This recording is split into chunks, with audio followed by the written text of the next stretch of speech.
사람하고 인사해 봅시다. You are nothing.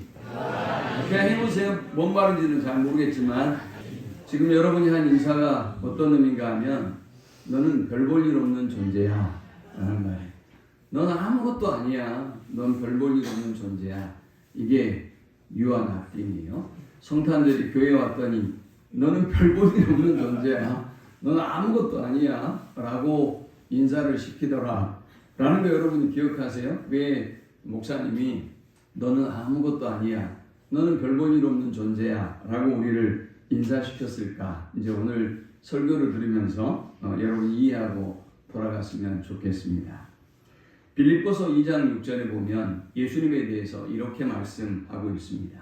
그는 근본 하나님의 본체시나 하나님과 동등됨을 취할 것으로 여기지 아니하시고, 원래 예수님은 하나님의 본체였어요.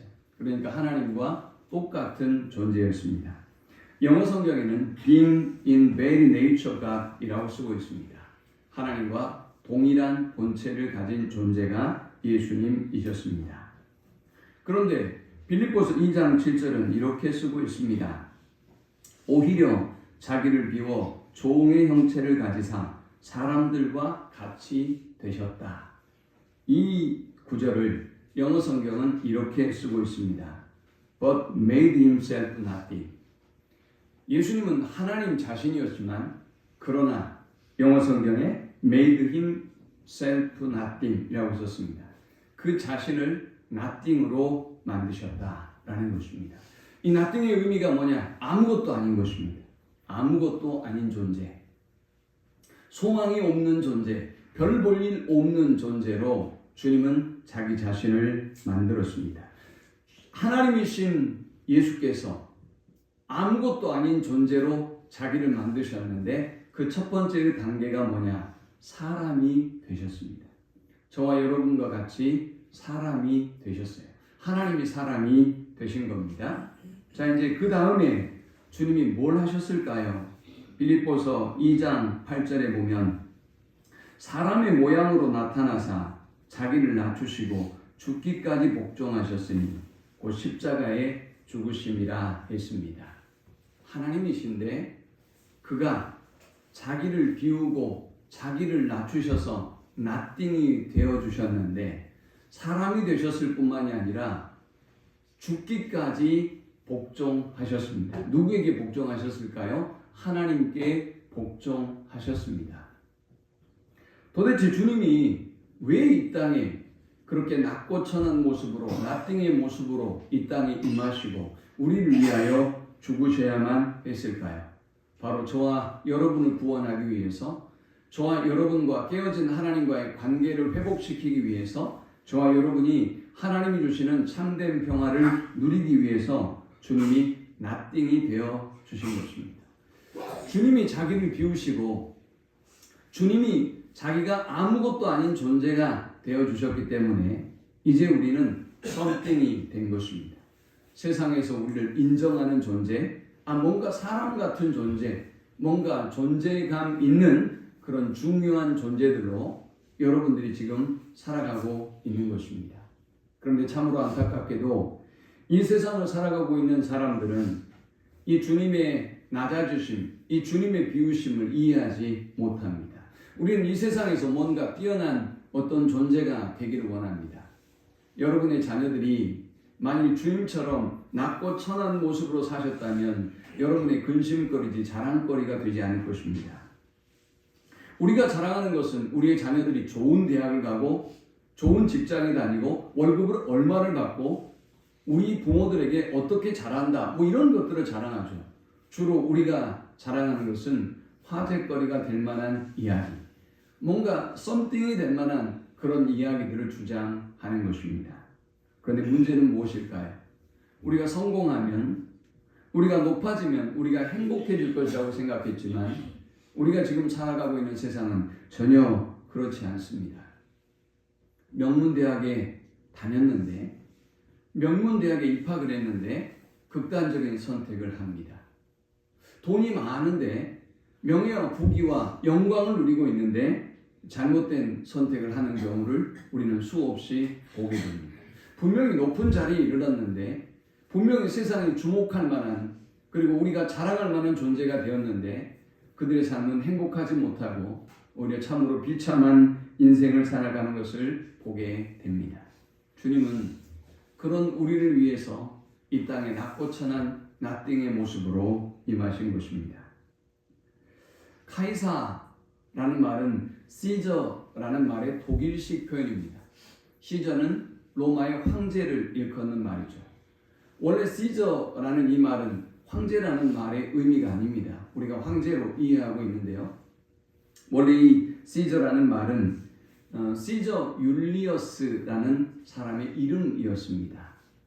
이 사람은 로마를 처음 만든 사람입니다. 그런데 이 로마를 처음 만들었던 시저 율리우스가 이제 자기의 조카인 아우구스투스 옥타비아누스를 자기의 아들로 양아들로 삼게 됩니다. 오늘 2장 2절은 그렇게 시작되고 있습니다. 그때 가이사 아구스도가 영을 내려 천하로 다 호적하라 하였으니 했습니다. 가이사 아구스도는 옥타비아누스를 말합니다. 이 옥타비아누스는 줄리어스라고 하는 이 시저가 자신의 양아들로 삼은 아들입니다. 옥타비아누스는 이제 로마의 집정지에서 모든 세력을 통합하고 강력한 왕권을 획득하게 되었습니다. 로마의 공화정에서 아우구스투스는 위대한 자라는 칭함을 받았습니다. 자, 여러분 생각해 보세요. 모든 힘 있는 세력을 다 잠재하고 다 조용히 평정하고 자기가 로마의 이제 가장 위대한 왕이 되었습니다. 그러니 어떨까요? 당연히 반발심이 커질 수밖에 없습니다. 당연히 대적들이 많이 생길 수밖에 없었겠죠. 아우구스투스는 그래서 이 나라의 평화를 만들기 위해서 힘으로 강력한 힘으로 로마를 제압하기 시작합니다. 오늘 본문에 호적을 했다. 호적을 한 이유도 다른 이유가 아니라 이 로마를 부강한 나라, 강한 나라로 만들기 위해서 세금이 많이 필요했던 것입니다. 그래서 유대인들에게 호적을 하게 만들었고 그 호적을 하게 만들었던 아구스토의 명령에 의해서 예수님은 베들레헴에서 그의 부모가 베들레헴으로 이동하게 되었고 베들레헴에서 출생하게 되었던 것입니다. 아우구스투스가 황제가 되면서 로마는 이제 평화를 찾기 시작했습니다.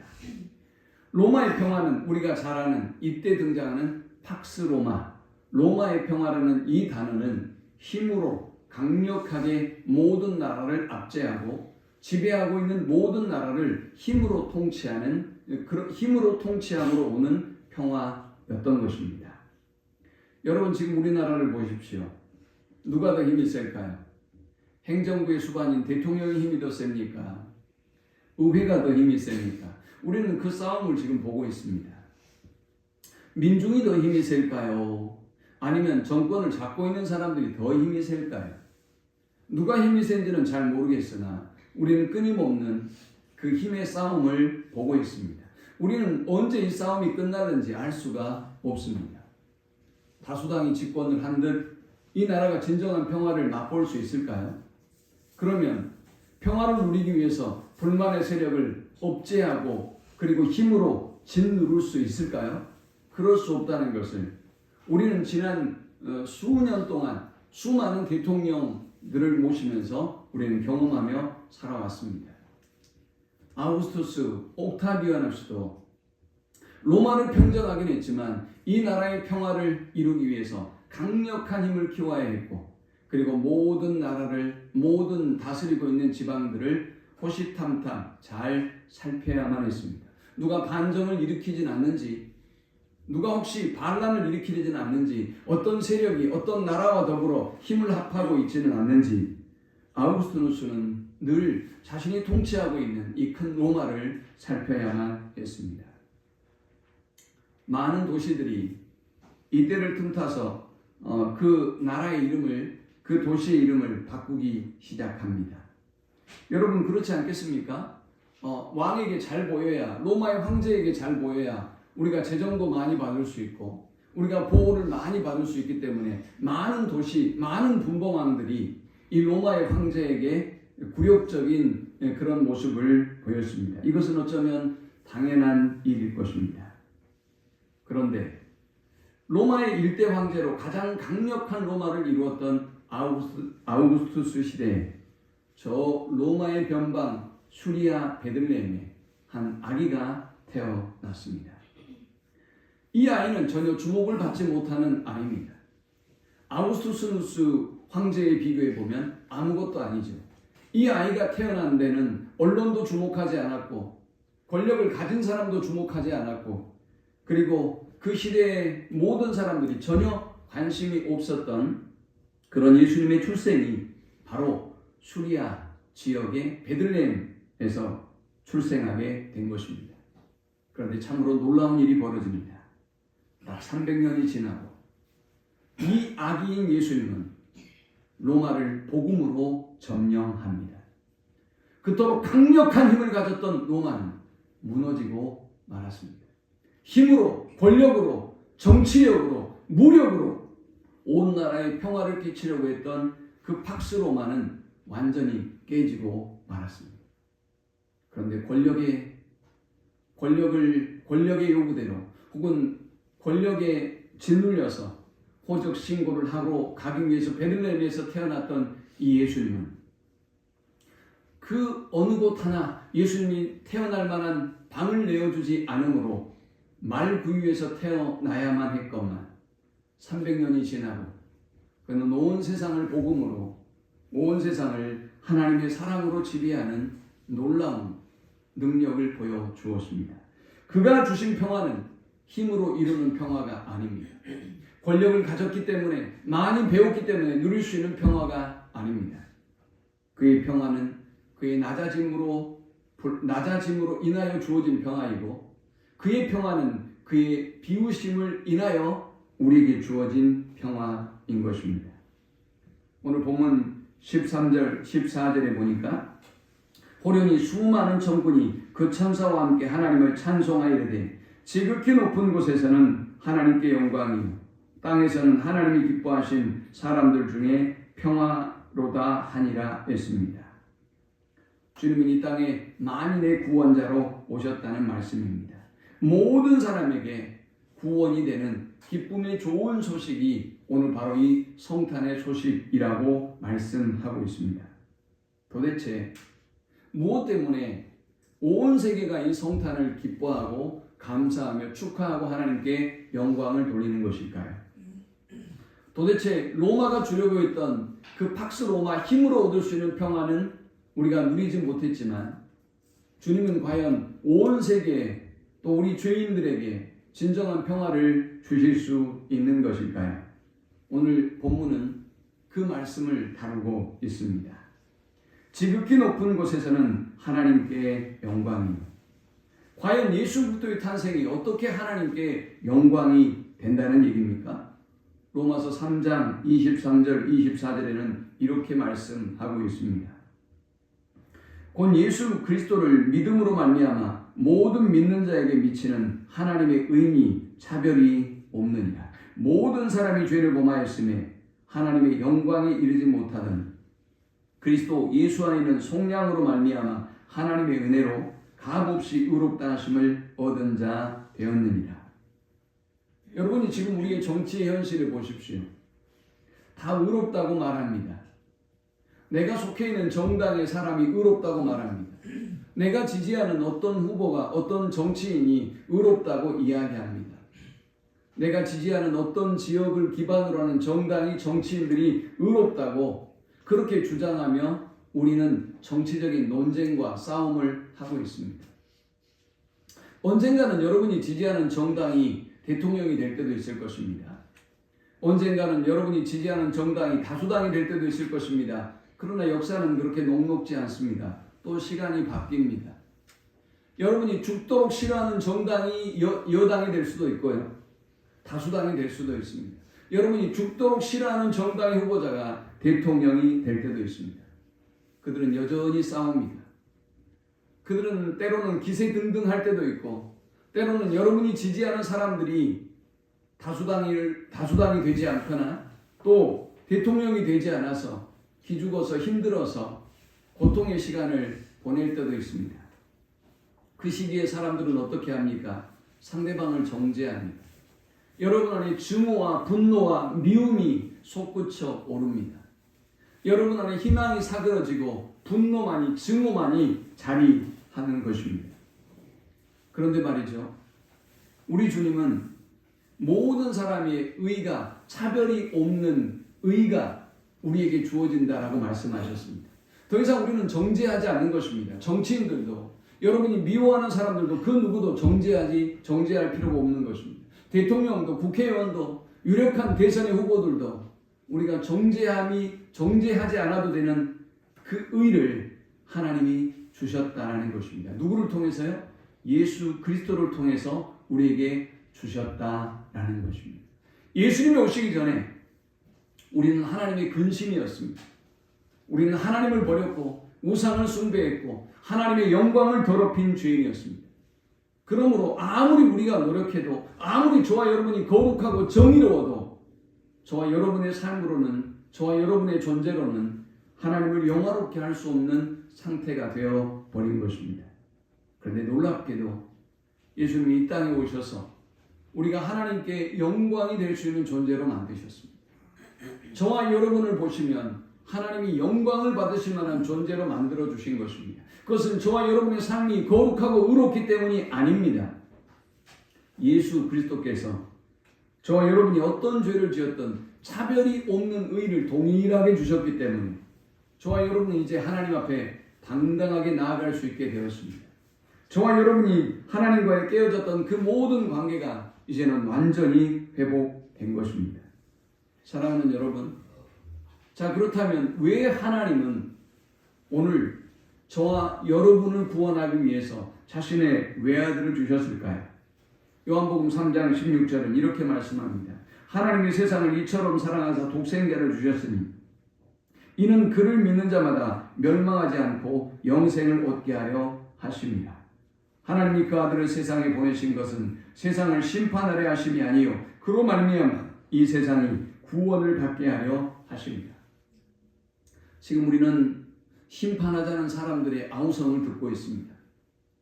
촛불을 들고 혹은 저 광화문의 한쪽에서 저 사람들을 심판하라고, 저 사람들이 나쁘다고 다들 심판하자고 외쳐대는 사람들의 울부짖음을, 그 함성을 우리는 듣고 살아가고 있습니다. 그런데요, 주님은 아무도 심판하지 않게 하기 위해서, 우리를 사랑하시고 우리를 구원하기 위해서 이 땅에 오셨다라는 것입니다. 그러므로 저는 이 나라와 민족 가운데 오늘 증오와 분노와 미움과 시기와 다툼으로 가득한 우리에게 가장 필요한 것은 주님의 오심이다 라고 생각합니다. 자, 왜 그렇다면 예수님은 자신을 버리셨을까요? 예수님이 자신을 버린 이유를 성경은 설명합니다. 우리를 사랑하셨기 때문에, 우리를 구원하기 위해서 우리를 버리셨다라고 갈라디아 2장 20절은 말씀합니다. 나를 사랑하사 나를 위하여 자기 자신을 버린 하나님의 아들이다 라고 사도 바울은 예수님을 표현하고 있습니다. 사랑하는 여러분, 주님이 왜 자기 자신을 버렸을까요? 하나님의 본체셨는데, 하나님 그 자신이었는데 왜 그 영광 보좌를 버리시고 모든 영광과 찬양과 경배를 받으셔야 될 그분이 자기를 비우고 자기를 낮추시고 그 겸손한 나띵의 모습으로 아무것도 아닌 존재로, 별 볼 일 없는 존재로, 저 마국간의 비천한 인생으로 모든 인류의 저주와 조롱과 정죄와 모욕과 심판을 받으며 십자가에 달리셔야만 했을까요? 사도 바울의 표현대로 우리를 사랑하셔서 우리를 자기의 아들로 삼기 위해서 예수님은 자기 자신을 버리신 것입니다. 베리 슈워츠라고 하는 사람이 썼던 선택의 역설이라는 책에 관한 이야기를 제가 지난주 설교에 언급했습니다. 그는 이런 얘기를 합니다. 선택이란 과거를 버리고 새 것을 선택한다는 말이다. 그러나 선택하면서 과거를 못 버리는 여기에 우리의 딜레마가 있다 했습니다. 수년 동안 우리는 신앙생활을 했습니다. 수년 동안 교회를 다녔습니다. 근데 이상하죠. 주님이 주시는 그 영광과 평화를 전혀 누리지 못합니다. 알지 못합니다. 그 이유가 무엇일까요? 여러분이 주님을 선택하려고 하면서, 믿음의 길을 선택하려고 하면서 여전히 버리지 못하고 있는 옛 자아가 있기 때문입니다. 여전히 버리지 못하는 옛 욕심이 여러분에게 있기 때문입니다. 세상을 향한 야망이, 성공에 대한 야망이 저와 여러분 속에 있기 때문입니다. 주님은 낮아지셨는데, 주님은 자기를 비워주셨는데, 주님은 끊임없는 나띵, 자기를 비우시는 길을 걸어가고 있는데 우리는 정반대의 길을 택하고 있는 것입니다. 우리는 주목받는 사람이 되고 싶습니다. 우리는 뭔가 성과를 내고 싶습니다. 우리는 뭔가 세상적으로 영광과 부와 영화를 누리고 싶습니다. 그러니 자기를 버리고 자기를 비우신 주님과 같이 가지 못하는 것입니다. 요한복음 12장 23절은 이렇게 말씀합니다. 예수께서 대답하여 이르시되 인자가 영광을 얻을 때가 왔도다. 내가 진실로 진실로 너에게 이르노니 한 알이 미리 땅에 떨어져 죽지 아니하면 밀알 그대로 있고 죽으면 많은 열매를 맺느니라. 자기의 생명을 사랑하는 자는 잃어버릴 것이요 이 세상에서 자기의 생명을 미워하는 자는 영생하도록 보존하리라 했습니다. 예수님은 자기를 버리시고 우리에게 자기를 버리라고 말씀합니다. 자기를 비우라고 말씀하고 있습니다. 마태복음 16장 24절에도 누구든지 나를 따라오려거든 자기를 부인하고 자기 십자가를 지고 나를 따를 것이니라 말씀하셨습니다. 자기를 버려야 하나님이 주시는 참된 평화를 얻을 수 있습니다.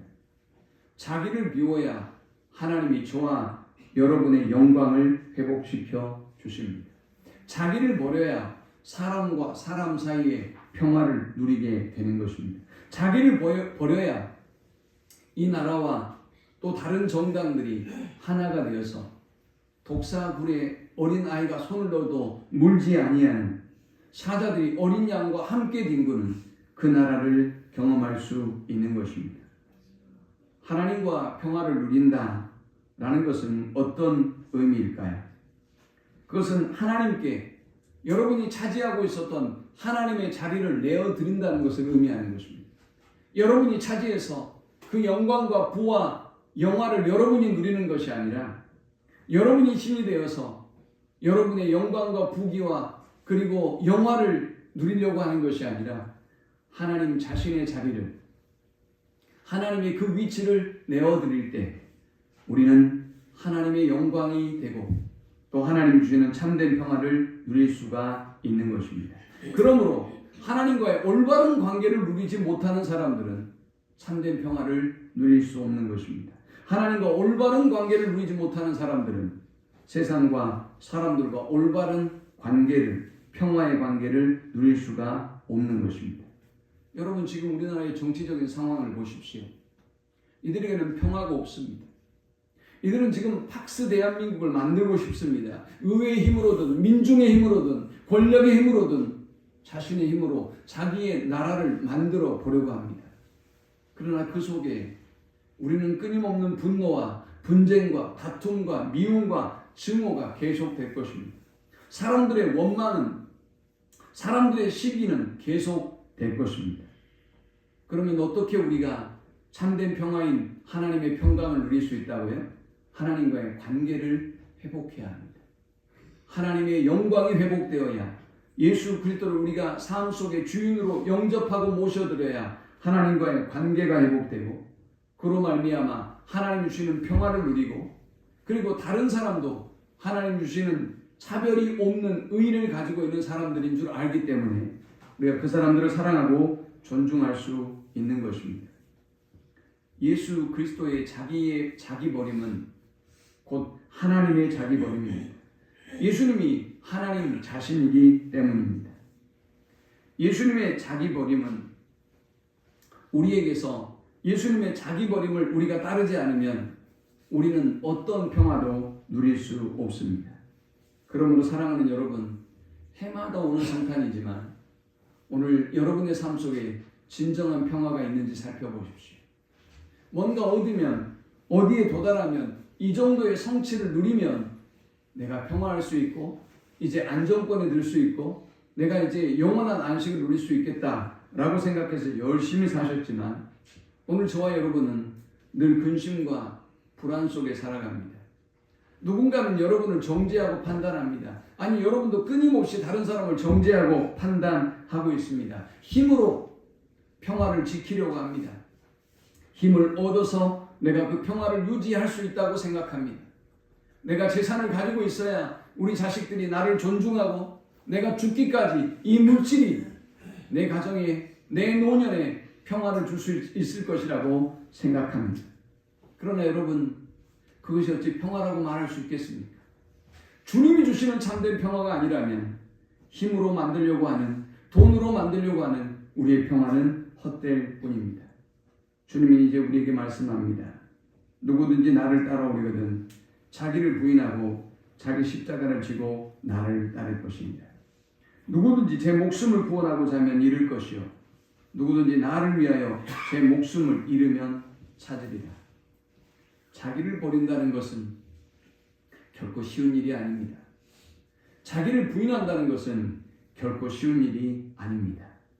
그러나 우리 주님이 가셨던 그 길, 주님이 우리를 썸띵이 되게 하시고 우리를 구원받게 하시고 우리 이 땅의 가장 소중한 존재로 만들어 주셨던 때에는 주님의 비움과 주님의 낮아지심이 있다는 사실을 깨닫고 여러분이 주님처럼 자기를 비우고 낮아지는 우리의 성탄이 되기를 축원합니다. 한 알의 밀이 땅에 떨어져 죽지 아니하면 한 알 그대로 있고 죽으면 많은 열매를 맺느니라. 자기의 생명을 사랑하는 자는 잃어버릴 것이요 이 세상에서 자기의 생명을 미워하는 자는 영생하도록 보전하리라. 주님은 우리를 위해서 하나님의 본체였지만 being very nature of God이었지만 그러나 스스로 자기를 비워서 사람이 되셨고 죽기까지 복종하셨고 십자가의 비참한 죽음을 당해야만 했습니다. 모든 사람의 저주와 모욕과 조롱을 당하며 주님은 그렇게 가시관을 쓰셔야만 했습니다. 그러나 그 주님의 자비 비움으로 그 주님의 낮아짐으로 우리는 하나님의 영광에 이르게 되었고 하나님 주시는 참된 평화를 누리게 되었습니다. 저와 여러분에게도 주님은 이 길을 걸어가라고 말씀합니다. 주님이 낫띵이 되어주심으로 우리가 썸띵이 된 것처럼 여러분의 자기 비움과 여러분의 자기 헌신으로 다른 사람이 구원을 얻고 다른 사람이 높아지는 역사를 여러분의 삶 속에 경험하고 또 이 나라와 민족이 경험해서 참된 영광과 평화가 이 나라에 임하는 복된 성탄이 되기를 축원합니다. 우리 함께 기도합니다.